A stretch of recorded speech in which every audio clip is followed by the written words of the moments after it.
দাঁড়ান, তোমার পুরো নাম বলো আগে। রাবিয়া আক্তার মুক্তা।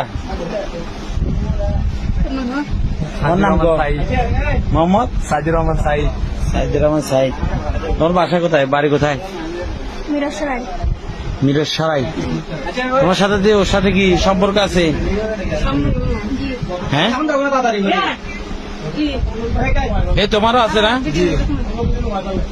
তুমি কি ওর সাথে কিভাবে আসছো? নিজে নিজে আসছো না ও নিয়ে আসছে? আমি নিজে নিজে আসছি, কারণ আমার বিয়ে তো আজকে গায়ে হলো।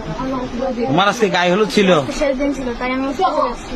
ওর সাথে চলে আসছে, ওরা পছন্দ করে এই হিসাবে। হ্যাঁ, কি তুমি কি সবার সামনে বলতে পারবা তো? জি পারবো।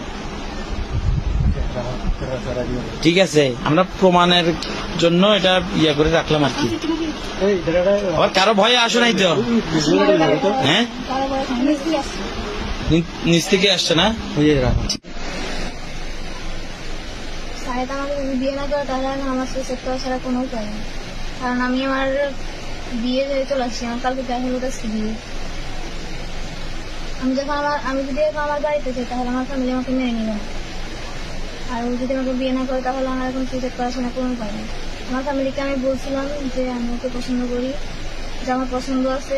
আরও বলছিলাম যে আমি বিয়েতে রাজি নাই, সেটাকে আমার পছন্দ হয় নাই, তাও আমাকে জোর করে বিয়ে দিতেছে। ওই কারণে আমি পালিয়ে চলে আসছি। এখন আমি যদি বাড়িতে যাই তাহলে আমার ফ্যামিলি আমাকে মেনে নিবে না। ও যদি আমাকে বিয়ে না করে তাহলে এখন আমার সুইসাইড করা ছাড়া আমার কোনো উপায় নেই।